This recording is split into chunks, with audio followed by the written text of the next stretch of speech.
എല്ലാവർക്കും നമസ്കാരം. വാർത്താവിശേഷങ്ങളുടെ പുതിയൊരു എപ്പിസോഡിലേക്ക് സ്വാഗതം. ഇനിതാ ഏതാനും മണിക്കൂറുകൾ മാത്രമേ ഉള്ളൂ വോട്ടെണ്ണാൻ. അതിൻ്റെ ഇടയിലാണ് ഇന്ന് പത്രങ്ങളൊന്നുമില്ലല്ലോ. പക്ഷേ മലയാള മനോരമയുടെ ഓൺലൈനിൽ വളരെ ശ്രദ്ധേയമായ ഒരു വാർത്തയുണ്ട്. അതെന്ന് പറഞ്ഞാൽ ഫലപ്രഖ്യാപനത്തിന് ഒരു ദിവസം മാത്രം ബാക്കിയിരിക്കെ CPM-ന്റെ 28 സിറ്റിംഗ് MLA-മാർ പരാജയ ഭീതിയിൽ.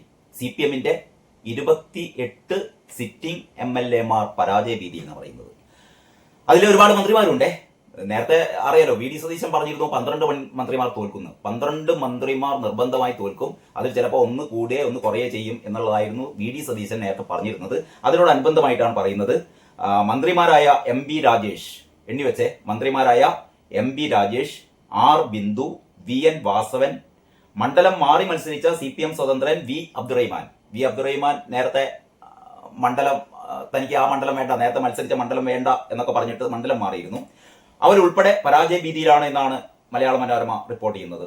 UDF തരംഗം ഉണ്ടായാൽ CPM-ന്റെ MLA-മാരുടെ എണ്ണം 2001-ലെ 23 എന്ന നമ്പറിൽ നിന്നും താഴെ പോകുമോ എന്ന ആശങ്കയും CPM-നുണ്ട്. അതായത് CPM-ന്റെ MLA-മാർ ഏറ്റവും കുറഞ്ഞത് 2001-ലായിരുന്നു. 2001-ൽ അതിലും താഴെ പോകുമോ എന്നുള്ളതാണ് CPM-കാർക്കിടയിലുള്ള ഭീതി എന്ന് പറയുന്നത്. 2 പതിറ്റാണ്ടിനിടെ CPM-ന് ഏറ്റവും കുറവ് MLA-മാരെ ലഭിച്ചത് 2001-ലാണ്. 23 പേരായിരുന്നു അന്ന്. 2006-ൽ, പിന്നീട് അതിനുശേഷം വന്ന തെരഞ്ഞെടുപ്പിൽ 2006-ൽ 61 CPM MLA-മാരുണ്ടായിരുന്നു. പിന്നീട് 2011-ൽ 2011 എന്ന് പറഞ്ഞാൽ ഉമ്മൻചാണ്ടിയുടെ കാലത്തല്ലേ, UDF ഭരണം പിടിച്ചപ്പോഴും 38 MLA-മാരുള്ള കോൺഗ്രസിനേക്കാൾ മുകളിലായിരുന്നു 45 എന്ന CPM-ന്റെ അംഗബലം. അതൊരു പ്രത്യേകതയാണ്. അതായത് ഉമ്മൻചാണ്ടിയുടെ ഭരണകാലത്ത് കോൺഗ്രസിന് അന്ന് 38 MLA-മാരുണ്ടായിരുന്നുള്ളൂ. പക്ഷേ CPM-ന് 45 MLA-മാരുണ്ടായിരുന്നു. അതായത് തോറ്റപ്പം മീൻസ് ഭരണം കിട്ടാത്ത ആ കാലത്ത്, അതായത് ഉമ്മൻചാണ്ടിയുടെ ഭരണകാലത്ത്. 2021-ൽ പിണറായിയുടെ ഈ 2021-ൽ രണ്ടാം പിണറായി മന്ത്രിസഭയിൽ CPM-ന് 62 MLA-മാരെ ലഭിച്ചു 2021-ൽ. എന്നാൽ മൂന്നാം തവണ തുടർഭരണം ലക്ഷ്യമിട്ട് 56 സിറ്റിംഗ് MLA-മാരെ മത്സരിപ്പിച്ച കണക്കുകൂട്ടൽ പാളിയോ എന്ന സംശയമാണ് CPM കേന്ദ്രങ്ങൾക്കുള്ളത്. ഇത്തവണ അവർ ഈ സെക്കൻഡ് ടൈം ഒക്കെ ഒഴിവാക്കിയിട്ട് സാധ്യതകളുള്ള എല്ലാ MLA-മാരെയും മത്സരത്തിൽ ഇറക്കിയിരുന്നു. പക്ഷേ അതില് എത്ര പേര് തോൽക്കുന്ന പറഞ്ഞത്? 28 MLA-മാർ പരാജയ ഭീതിയിൽ. CPM-ന് പ്രതീക്ഷയുണ്ടായിരുന്ന തിരുവനന്തപുരത്ത് 5 സിറ്റിംഗ് MLA-മാർ പരാജയ ഭീതിയിലാണ്. അപ്പൊ തിരുവനന്തപുരത്ത് 5 എണ്ണം പോകും. നെയ്യാറ്റിൻകര K അൻസലൻ, കാട്ടാക്കട IB സതീഷ്, അരുവിക്കരയിൽ G സ്റ്റീഫൻ, നേമത്ത് V ശിവൻകുട്ടി, വർക്കലയിൽ V ജോയ് എന്നിവർക്കാണ് തോൽവി സാധ്യതയുള്ളത്. ചവറയിൽ CPM സ്വതന്ത്രൻ സുജിത് വിജയൻ പിള്ളയും പരാജയം മണക്കുന്നുണ്ട്. ആറന്മുളയിൽ വീണ ജോർജും പറയപ്പെടാൻ സാധ്യതയല്ല. വീണ ജോർജ് ഇപ്പൊ കഴിഞ്ഞ ദിവസം ഏതാണ് പീപ്പിൾസ് ഇൻസൈറ്റിലൊക്കെ വളരെ കൃത്യമായി ഏതാണ്ട് ഒരു നല്ല മാർജിനിൽ ഒരു 6-7% വോട്ടിന് പിന്നിലാണ് ആരെക്കാൾ UDF-ലെ അബിൻ വർക്കിയേക്കാൾ വീണ ജോർജ്. ആറന്മുളയിൽ വീണ ജോർജും പരാജയപ്പെടാൻ സാധ്യതയുള്ള സിറ്റിംഗ് MLA-മാരുടെ പട്ടികയിലാണ്. ഇനി ആലപ്പുഴ ജില്ലയിൽ അമ്പലപ്പുഴ MLA H സലാം മാത്രമാണ് പരാജയ ഭീതി നേടുത്തുന്നത് പറയുന്നത്. H സലാമിന്റെ കാര്യം കട്ടപ്പുക. H സലാം കഴിഞ്ഞ ദിവസം പറഞ്ഞിരുന്നു, ഈ ഇലക്ഷൻ വോട്ടെണ്ണൽ കഴിഞ്ഞിട്ടാണ് G സുധാകരനെതിരെ ഒരുപാട് സുധാകരന്റെ മുഖം മുഖം കരിവാരി തെക്കുന്നു അങ്ങനെ എന്തെങ്കിലുമൊക്കെ പറഞ്ഞു. അപ്പോഴാണ് സുധാകരൻ പറഞ്ഞത് ഇയാൾക്ക് ഭ്രാന്ത് പിടിച്ചെന്നാണ് സുധാകരൻ പറഞ്ഞു കേട്ടോ, G സുധാകരൻ പറഞ്ഞത്. ഏതായാലും അമ്പലപ്പുഴയിൽ H സലാമിന്റെ കാര്യം ഒരു തീരുമാനമായി. ഏറ്റുമാനൂരിൽ VN വാസവൻ പരാജയപ്പെടുന്നു. VN വാസവൻ നേരെ പോകുന്നത് ജയിലിലേക്കായിരിക്കും മിക്കവാറും കേട്ടോ. കാരണം അപ്പോഴത്തേക്ക് മറ്റേ സ്വർണ്ണപ്പാളിയുടെ ആ കെമിക്കൽ ടെസ്റ്റ് ഒക്കെ പുറത്തേക്ക് വരും. പിന്നെ സംരക്ഷിക്കാൻ SIT-യെ സംരക്ഷിക്കാൻ അല്ലെങ്കിൽ SIT-യിൽ പിടിമുറുക്കാൻ പിണറായി ഉണ്ടാവില്ല. അതുകൊണ്ട് തന്നെ കടകംപള്ളിയും VN വാസവനും എവിടെ കാണാം? ഉണ്ട തിന്നുന്നത് കാണാം. ഓക്കെ. അപ്പം VN വാസവന്റെ കാര്യം തീരുമാനമായി. കളമശ്ശേരിയിൽ P രാജീവ്, തൃപ്പൂണിത്തറയിൽ KN ഉണ്ണികൃഷ്ണൻ, കൊച്ചിയിൽ KJ മാക്സി എന്നീ CPM സിറ്റിംഗ് MLA-മാരും പരാജയപ്പെട്ടേക്കുമെന്ന് പാർട്ടി കേന്ദ്രങ്ങൾ തന്നെ കരുതുന്നു. ഇരിങ്ങാലക്കുടയിൽ R ബിന്ദുവും പരാജയ ഭീതിയിലാണ്. ഇരിങ്ങാലക്കുടയിൽ R ബിന്ദുവിന്റെ കാര്യം പിന്നെ പറയാനില്ലല്ലോ.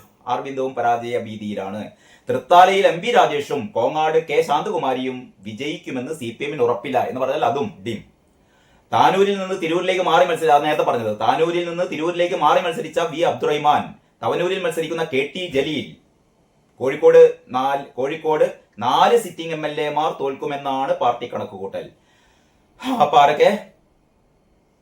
അബ്ദുറഹിമാൻ പോവും, തവനൂരില് KT ജലീൽ ഭ്രാന്തായി നടക്കുകയാണ്. കാരണം ഈ ലീഗുകാര് വീടൊന്നും ഉണ്ടാക്കി കൊടുക്കൂല, വീടുണ്ടാക്കി കൊടുക്കൂല. ആ പൈസ ഗവൺമെന്റിന്റെ അടുത്ത് നിന്ന് 15 ലക്ഷം വാങ്ങി വന്ന ആൾക്കാരെ അത് തിരിച്ചു കൊടുത്തിട്ട് നിങ്ങൾ പോയിങ്ങാണ്ട് ഗവൺമെന്റ് ഉണ്ടാക്കുന്ന വീട്ടിൽ കയറി താമസിച്ചോളി, അല്ലാതെ ലീഗുകാർ നിങ്ങൾക്ക് വീട് ഉണ്ടാക്കി തന്നിട്ട് ആ പൂതി വേണ്ട എന്നൊക്കെ പറഞ്ഞ് പണ്ട് ഘോരഘോരം പ്രസംഗിച്ച KT ജലീൽ ആകെ ഉടുത്താട അഴിഞ്ഞ രീതിയിൽ നടക്കുകയാണ് ഇപ്പോൾ. അവിടെ ആൾക്കാർ താമസിക്കാൻ തുടങ്ങി. ലീഗിന്റെ വീട്ടിൽ ഗവൺമെന്റിന്റെ നേതൃത്വത്തിൽ നിർമ്മിച്ച നാട്ടുകാരുടെ വീട്ടിലാവട്ടെ ആരും ഇതുവരെ എത്രയാ, കഴിഞ്ഞ ദിവസം 19, അതിന്റെ മുന്നത്തെ ദിവസം 4, 23 ആൾക്കാർക്ക് താക്കോൽ കൊടുക്കുന്നതൊക്കെ കേട്ടത്. ഇവർ പറയുന്നത് 178 ആൾക്കാർക്കും താക്കോൽ കൊടുത്താലേ ഞങ്ങൾ കയറി താമസിക്കുള്ളൂ എന്ന് പറയുന്നത്. അതിന് എന്ന് നടക്കും അറിയില്ല. അപ്പോഴാണ് KT ജലീലും തോൽക്കാൻ വേണ്ടി പോകുന്നത് എന്നാണ് പറയുന്നത്. കോഴിക്കോട് 4 സിറ്റിംഗ് MLA-മാർ തോൽക്കുമെന്നാണ് പാർട്ടിയുടെ കണക്കുകൂട്ടൽ. കുറ്റ്യാടിയിൽ KP കുഞ്ഞാമത് കുട്ടി, ബാലുശ്ശേരിയിൽ KM Sachin Dev, Kozhikode നോർത്തിൽ Thottathil Raveendran, തിരുവമ്പാടിയിൽ Lindo Joseph എന്നിവരുടെ വിജയത്തിലും പാർട്ടിക്ക് ഉറപ്പില്ല. തോട്ടത്തിൽ രവിയേട്ടനെതിരെ മത്സരിക്കുന്നത് നമ്മുടെ ജയന്താണ്. അപ്പൊ ജയന്ത് ജയിച്ചു വരാനുള്ള സാധ്യതയാണ് പറയുന്നത് കേട്ടോ. മാനന്തവാടിയിൽ OR കേളുവും പരാജയ ഭീതി നേരിടുന്ന MLA-ആണ്. ഇനി കണ്ണൂർ ജില്ലയിൽ പേരാവൂരിൽ KK ശൈലജ മാത്രമാണ് പരാജയപ്പെടാൻ സാധ്യതയുള്ള CPM-ന്റെ ഏക സിറ്റിംഗ് MLA എന്നത് CPM-ന് അല്പ ആശ്വാസകരമാണ്. അവിടെ ഒരാളെ തോൽക്കുള്ളൂ. അത് CPM-ന് എന്തായാലും സന്തോഷമാണ്. ശൈലജ തോൽക്കുക എന്ന് പറഞ്ഞാൽ CPM-നെ സംബന്ധിച്ചിടത്തോളം, അല്ലെങ്കിൽ പിണറായിസ്റ്റുകളെ സംബന്ധിച്ചിടത്തോളം ഏറെ സന്തോഷപ്രദമായ കാര്യമായിരിക്കും.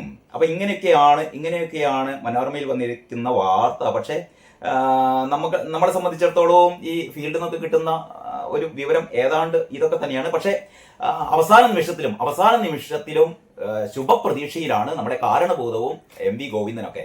എന്തായാലും തട്ടിമുട്ടി ഏറ്റവും അവസാനം വന്ന ചില എക്സിറ്റ് പോളുകളൊക്കെ ഏതാണ്ട് ഒരു തൂക്കു മന്ത്രിസഭക്ക് സാധ്യത കൽപ്പിക്കുന്നുണ്ട്. അങ്ങനെ എങ്ങനെയെങ്കിലും തങ്ങൾ രക്ഷപ്പെട്ടേക്കും എന്ന് കാരണബോധത്തിന് വിചാരമുണ്ട്. കാരണബോധം സെക്രട്ടേറിയറ്റിൽ നിന്ന് ചട്ടിയും കുടിക്കും പാത്രങ്ങളൊക്കെ ആയിട്ട് കണ്ണൂരിലേക്ക് പോകുന്നു എന്നാണ് കേൾക്കുന്നത്. പക്ഷെ അതല്ല, അത് സാധാരണ രീതിയിൽ എല്ലാ വെള്ളിയാഴ്ചകളിലും കണ്ണൂരിലേക്ക് വരുമെന്നാണ് പറയുന്നത് സഖാക്കള്. അങ്ങനെ ഇത് അവസാനത്തെ വരവല്ല. മൂപ്പര് വീണ്ടും തിങ്കളാഴ്ച ഈ വോട്ടെണ്ണലൊക്കെ കഴിഞ്ഞാൽ മൂപ്പര് പോകും.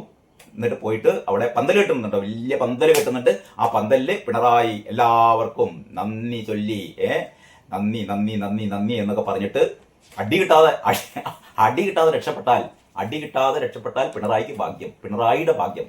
അതേ പറയാനുള്ളൂ. ബാക്കി വിശേഷങ്ങൾ നമുക്ക് അടുത്ത വീഡിയോയിൽ. അതുവരെ എല്ലാവർക്കും നന്ദി, നമസ്കാരം.